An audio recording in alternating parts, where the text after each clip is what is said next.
हे guys, welcome back one second to another video. सगळ्यात अगोदर महत्त्वाचं म्हणजे हा व्हिडिओ यासाठी महत्त्वाचा आहे कारण की या व्हिडिओमध्ये जर तुम्ही यूट्यूब करताय आणि यूट्यूबवर सुद्धा तुमचं चॅनल आहे आणि तुम्ही सुद्धा बघताय की तुमच्या चॅनलवर व्ह्यूज जे आहेत किंवा सबस्क्रायबर जे आहेत कमी आहेत आणि तुम्हाला प्रतीक्षा आहे की आपलं चॅनल लवकरात लवकर 1000 सबस्क्रायबर आणि 4000 घंटे पूर्ण कसे होतील आणि मॉनिटाईज कसं होईल आणि आपल्याला सुद्धा यूट्यूबपासून पैसे कसे कमवता येईल. तर त्या संदर्भात हा व्हिडिओ असणार आहे. तुम्हाला काही टिप्स सांगणार आहे जेणेकरून तुमचं चॅनल सुद्धा लवकरात लवकर मॉनिटाईज होणार आहे. माझे ॲक्च्युली 3 चॅनल आहेत. माझे तिन्ही चॅनल मॉनिटाईज आहे. एक मेन चॅनल जे आहे ते आहे किशोर झगरे ऑफिशियल, जिच्यावर 40,000 सबस्क्रायबर आहे. दुसरं जे चॅनल आहे ते आहे किशोर झगरे व्लॉग्स, जिच्यावर जवळपास 1000च्या वर सबस्क्रायबर आहे. ते नुकतंच मॉनिटाईज झालं आहे. आणि हे जे चॅनल आहे किशोर झगरे टेक, हे सुद्धा चॅनल जे आहे मॉनिटाईज आहे. याच्यावर 3000च्या आसपास सबस्क्रायबर आहेत.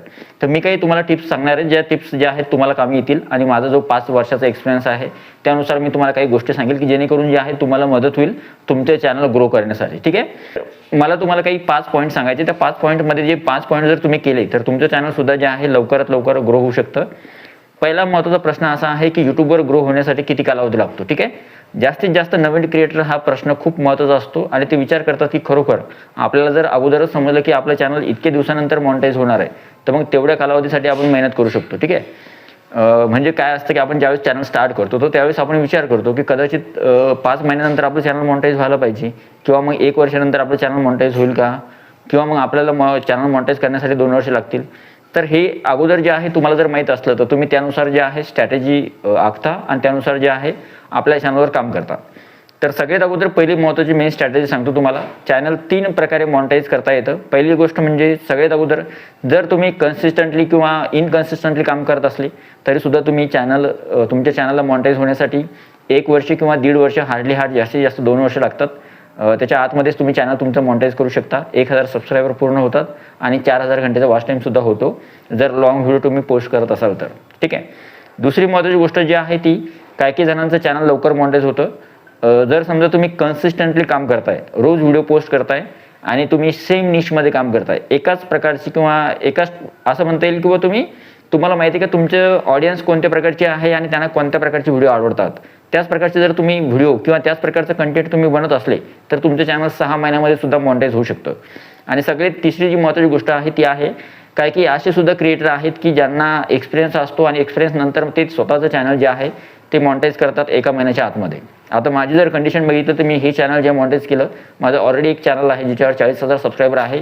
तर त्या चॅनलच्या एक्सपिरियन्सनुसार आणि माझी फेस व्हॅल्यू जी आहे त्यानुसार मला हे चॅनल मॉनिटाईज करण्यासाठी अवघे फक्त 25 दिवस लागले होते. मी चॅनल स्टार्ट केला आत्ता आणि 25 दिवसानंतर माझं चॅनल मॉनिटाईज झालं होतं. मला ईमेल आला होता मॉनिटायझेशनचा, युअर चॅनल इज मॉनिटाईज यूट्यूबतर्फे, तर त्याच्यामुळे जे आहे चॅनल मॉनिटाईज झालं होतं. आता गोष्ट करूया की कोणत्या अशा गोष्टी आहेत की ज्या आपल्याला मदत करतील यूट्यूबवर ग्रो होण्यासाठी. तर सगळ्यात पहिली महत्त्वाची जी गोष्ट आहे जी नवीन क्रिएटर कदाचित त्यांना मदत होईल या गोष्टीची आणि तुम्हाला कदाचित खूप फायदा होईल या गोष्टीचा जर तुम्हाला ही गोष्ट कदाचित माहीत नसेल तुम्हाला, पण ही गोष्ट खूप महत्त्वाची आहे. ती आहे यूट्यूबवर तुम्ही कन्सिस्टंटली काम करणं खूप आवश्यक आहे. आता आपण असं म्हणतो की यूट्यूबवर कन्सिस्टंटली खूप सारे क्रिएटर आहेत, मोठमोठे क्रिएटर आहेत की जे गायडन्स देताना म्हणतात की कन्सिस्टन्सी खूप महत्त्वाची आहे, रेग्युलरली व्हिडिओ पोस्ट करणं खूप आवश्यक आहे. पण याचा अर्थ, याचं मिनिंग आपल्याला व्यवस्थित समजलं पाहिजे. कन्सिस्टंटली म्हणजे आपण आपलं एक स्वतःचं शेड्यूल बनवून घ्यायचं. समजा मी आज चॅनल उघडलं आहे तर त्याची प्लॅनिंग मला अगोदरच करावं लागेल 15 दिवस अगोदर की मी चॅनल उघडणार आहे, या कॅटेगरीमध्ये काम करणार आहे आणि रेग्युलरली व्हिडिओ अपलोड करणार आहे. किंवा मग मी जॉब करतोय तर मला डेली पॉसिबल नाही तर मी 2-3 दिवसानंतर व्हिडिओ अपलोड करणार आहे. तर ते शेड्यूल अगोदरच ठरवून घ्यायचं, फक्त ते शेड्यूल डिस्टर्ब नाही झालं पाहिजे. पहिली जी गोष्ट आहे ती आहे कन्सिस्टन्सी याच्यासाठी, कारण की तुमचं जे चॅनल ज्यावेळेस तुम्ही क्रिएट करता तर त्यावेळेस यूट्यूबवर तुमचा डाटा नसतो आणि जसे जसे तुम्ही व्हिडिओ पोस्ट करायला लागता तर तुमचा जो डाटा आहे तो यूट्यूब अल्गोरिदमच्या जवळ जातो आणि नंतर यूट्यूब अल्गोरिदम डिसाईड करते की हे जे व्हिडिओज आहेत किंवा हा जो क्रिएटर आहे कोणत्या प्रकारची व्हिडिओ बनवतो आणि या व्हिडिओसाठी कोणती ऑडियन्स जी आहे सुटेबल आहे, त्या ऑडियन्सपर्यंत ती व्हिडिओ रेकमेंड करायचं काम यूट्यूब अल्गोरिदम करते. आणि नंतर मग जसे जसे तुमची व्हिडिओची रीच वाढत जाते किंवा जसे जसे तुम्ही व्हिडिओज कंटेंट पोस्ट करत जाता, जसं जसं तुमचं चॅनल मोठं होत जातं तसं तसं ऑडियन्सची जी रीच आहे ती वाढत जाते. ठीक आहे, तर पहिलं जे काम करायचं तुम्हाला ते आहे कन्सिस्टंटली व्हिडिओ अपलोड करत राहायचे. ठीक आहे, लवकरात लवकर चॅनल मॉनिटाईज होऊ शकेल.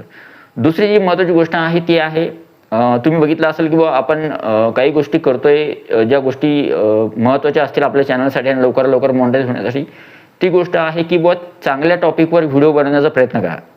आता ही गोष्ट का सांगतोय मी, बघा आता समजा माझे जे व्हिडिओज आहेत कोणत्याही चॅनलवर बघा माझ्या, काही व्हिडिओजवर खूप जास्त व्ह्यूज येतात आणि काही व्हिडिओजवर खूप कमी व्ह्यूज येतात. याच्या मागचं कारण असं आहे की ऑडियन्सला काही व्हिडिओबद्दल खूप क्युरिओसिटी असते, ते खूप जाणून घ्यायसाठी इच्छुक असतात आणि काही टॉपिक त्यांना आवडत नाही किंवा जेवढे पाहिजे त्यांना तेवढा इंटरेस्ट त्या व्हिडिओमध्ये नसतो किंवा त्या टॉपिकमध्ये नसतो. त्याच्यामुळे काही व्हिडिओला रिस्पॉन्स थोडा कमी असतो, पण काही व्हिडिओला रिस्पॉन्स खूप छान असतो. त्याच्यामुळे तुम्हाला अशा टॉपिकवर व्हिडिओ बनावे लागतील स्टार्टिंगला, जर तुमचं चॅनल मॉनिटाईज लवकर करायचं असेल तर, की ज्याच्यावर जास्तीत जास्त व्ह्यूज येतात किंवा लोक ज्या टॉपिकवर व्हिडिओ बघायला खूप इंटरेस्टेड आहेत. ठीक आहे, दुसरी महत्त्वाची स्ट्रॅटेजी. तिसरा महत्त्वाचा जो पॉईंट आहे तो आहे तुम्हाला तुमचं जे स्ट्रॅटेजी आहे यूट्यूबवर काम करण्याची ती एका दिवसासाठी ठेवू नका, की तर तुम्ही असं नका ठरवू की तुम्ही 1000 सबस्क्रायबर आणि 4000 घंटे पूर्ण करणार आहात आणि एकदा मॉनिटायझेशन झाल्यानंतर तुमचं काम संपलं, त्यानंतर तुम्हाला टेन्शन राहणार नाही. अजिबात असं होत नाही. ज्यावेळेस उलट तुम्ही चॅनल मॉनिटाईज करता 1000 सबस्क्रायबर आणि 4000 घंटे, तर त्यावेळेस तुमचं पेमेंट सुरू होतं किंवा तुम्हाला पेमेंट यायला सुरुवात होते यूट्यूबपासून.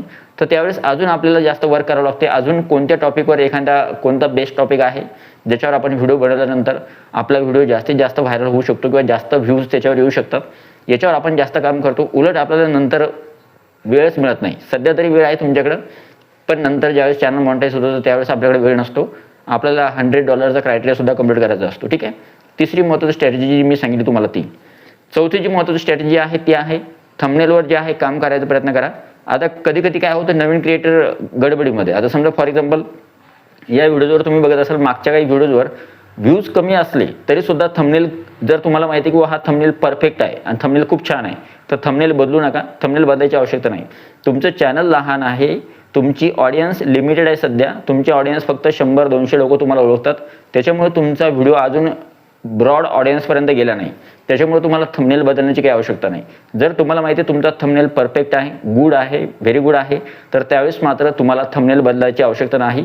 हां, रेअर केसमध्ये जर तुम्हाला असं वाटलं बघ खूपच टेक्स्ट आहे, खूप थंबनेल जो आहे त्याच्यामध्ये खूप मॅटर आहे, व्यवस्थित समजत नाही ऑडियन्सला कशाबद्दल व्हिडिओ आहे, तर त्यावेळेस तुम्हाला थंबनेलवर काम करण्याची आवश्यकता जर असेल तर तुम्ही, आता तर AI आलंय, AI नुसार तुम्ही थंबनेल बनवू शकता आणि तो वापरू शकता स्वतःच्या व्हिडिओसाठी. पाचवी जी महत्त्वाची गोष्ट आहे ती आहे की स्वतःवर सेल्फ कॉन्फिडन्स असणं खूप आवश्यक आहे. यूट्यूबवर तुम्ही ग्रो करायचं जर तुम्हाला असेल तर त्यावेळेस तुम्हाला सेल्फ कॉन्फिडन्स खूप महत्त्वाचा आहे.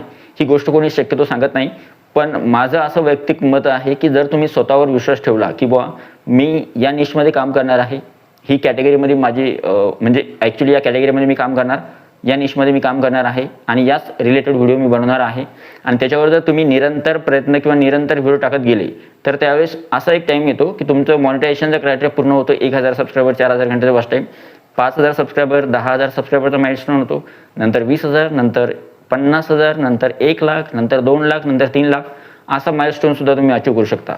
तर तुम्ही आता डिसाईड करा की नेमकं तुम्हाला क्रिएटर बनायचं पण किती दिवसापर्यंत. म्हणजे जर तुम्ही यूट्यूबला ॲज अ करिअर घेताय तर त्यावेळेस तुम्ही स्वतःवर सेल्फ कॉन्फिडन्स जास्त ठेवा. आणि जसे आता एक्झाम्पल आहेत मोठमोठे क्रिएटर जे आहेत, उदाहरणार्थ सौरभ जोशी असेल, ध्रुव राठी असेल, नितीश राजपूत असतील, हे मोठमोठे जे क्रिएटर आहेत तर त्यांनी ॲक्च्युअलमध्ये जी निश निवडली होती अगोदर पहिल्यापासून, तर त्यांना अगोदर माहीत होतं की मला या फील्डमध्येच किंवा या कॅटेगरीमध्येच काम करायचं आहे आणि अशाच पद्धतीची मला व्हिडिओ बनवायचे. तर तुम्ही जर एक निश व्यवस्थित पकडली आणि त्या निशलाच तुम्हाला धरून तुम्हाला माहीत आहे की मला हिंदीमध्ये व्हिडिओ बनवायची किंवा मराठीमध्ये बनवायची, ते आतापासून ठरवा, जेणेकरून तुम्हाला समोर प्रॉब्लेम येणार नाही. नाहीतर मग तुम्ही आता चॅनल सुरू करायचे मराठीमध्ये आणि नंतर तुम्हाला वाटायचं की बाबा हिंदीमध्ये तो ऑडियन्स खूप जास्त आहे, मी हिंदीमध्ये सुरू करायला पाहिजे होतं, तर तेव्हा पश्चाताप करण्यापेक्षा आता सद्यस्थितीमध्ये ते डिसाईड करून घ्या आणि स्वतःवरचा सेल्फ कॉन्फिडन्स जो आहे तो अजिबात कमी होऊ देऊ नका. यूट्यूबमध्ये सक्सेस मिळतं, फक्त पेशन्स खूप महत्त्वाचं आहे. ठीक आहे, तर या सगळ्या गोष्टी होत्या आणि या 5 गोष्टी जर तुम्ही केल्या तर तुमचं चॅनल लवकरात लवकर मॉनिटाईज होऊ शकतं. आय होप हा जो व्हिडिओ तुम्हाला आवडला असेल. या व्हिडिओमधून तुम्हाला काय मिळालं किंवा काय घ्यायला मिळालं ते कमेंट बॉक्समध्ये नक्की सांगा. व्हिडिओ आवडला तर व्हिडिओला लाईक करा, चॅनलवर नवीन असेल तर चॅनलला सबस्क्राईब करा. भेटूया पुढच्या व्हिडिओमध्ये. स्वतःची काळजी घ्या. वन सेकंड व्हिडिओ बघितल्याबद्दल thank you so much. Take care. Bye bye.